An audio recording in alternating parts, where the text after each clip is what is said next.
So, as promised, today I will share with you how I found my own style, and kind of like how I mentioned in the last video, finding your style requires you to be very honest with yourself. You have to be able to look straight into the mirror and accept what you see, because what's staring back at you is literally a combination of every decision and thought you've ever had in your life. That being said, in order for me to walk you through how I found my own style, this is going to be one of the most and probably one of the only personal videos I ever make here on this channel. You probably know I pretty much only ever talk about information that I think can help save people time. But the way I see it, if sharing how I navigated my own journey helps any of you with yours, then I think it's worth it. So here we go. Like everyone else, my art style comes from my philosophy. And the origin story of my philosophy started when I was a dumb kid in middle school. There was a girl I kind of had a crush on, and we were actually good friends. So we weren't strangers and we could talk like normal, but we weren't besties or anything. Now, in American middle school, you have to walk to different classrooms every hour. And I distinctly remember a time where I was passing down the hall to the left, and on the other side, on the right, the girl was walking towards my direction. Now, I was walking down the hall, and in my mind, I was furiously debating whether or not to wave my hand and say hi. You know, like maybe it's weird, maybe I'll look like an idiot if she doesn't even notice, or would it be even more weird if she did see me and I didn't wave? And after about 15 seconds of mental gymnastics, I realized I had missed the opportunity to make any natural-looking friendly gesture, so I just pretended I didn't see her and kept walking.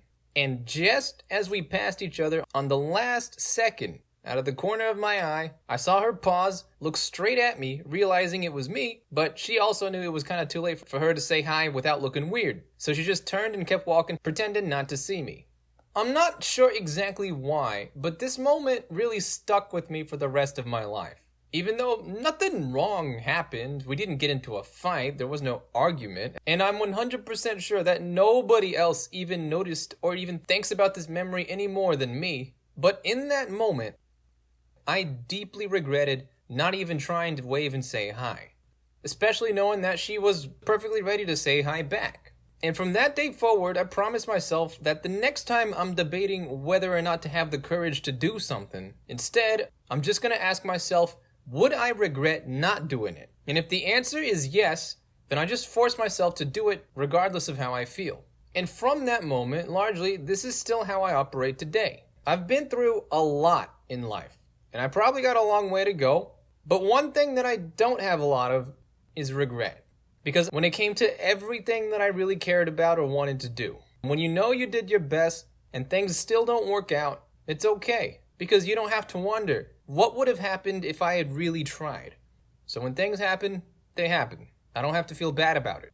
Now, as you can imagine, when you try and live your life that way, where you don't give yourself the opportunity to regret what you don't do, by default, I became a very proactive person. I talked to whoever I wanted to. If there was a skill I wanted to learn, I went ahead and dove headfirst into the depths of it. Every single video game I played, I beat 100%. I played 3 instruments, I learned how to make music with Fruity Loops, and towards the beginning of high school, I decided I wanted to learn how to make video games because games is how I met all my friends, and that's really what I enjoyed doing the most. Now, one of the side effects of my default go personality is that when things don't work out, I do not give myself the option of giving up until I have literally exhausted all possible ideas and solutions available. Which means that anytime I failed to do something, my default next move was to go figure out what went wrong. What could I do better? What could I do to improve my situation the next time I try again tomorrow?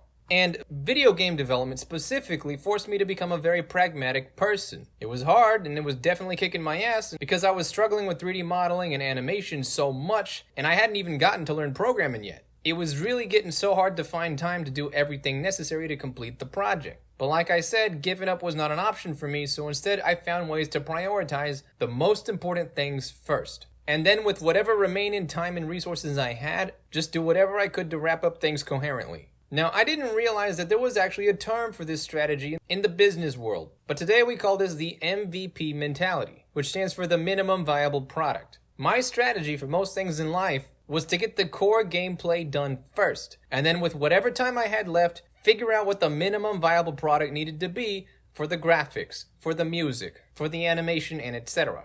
What's the minimum viable amount of stuff that I can do to make this project fun within the time that I have available? The MVP became my personal mentality when it came to getting shit done. Now, this turned out to be both a blessing and a curse. On one hand, I was able to complete projects that would have been impossible for most people by themselves. On the other hand, because I never really had time to do more than the MVP, nothing in any of my games ever stood out as polished. Everything was just good enough to make things work.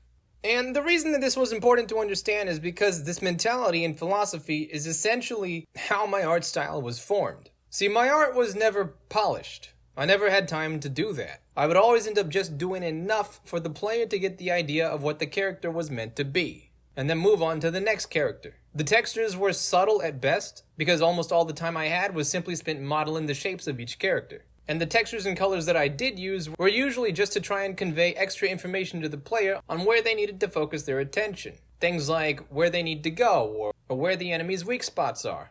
Those things I always highlighted with color. You see, in my mind, I've always tunnel visioned on what needs to be done first. I already know I don't have enough time to perfect all the details, so what I mainly focus on is just getting the shape right. And if I do have time to add color, usually it's just to add flavor or accent on what I think is important. In addition to those stylistic concepts, you've probably noticed that I don't think my face is very important. And that's because I don't really believe who I am is very important.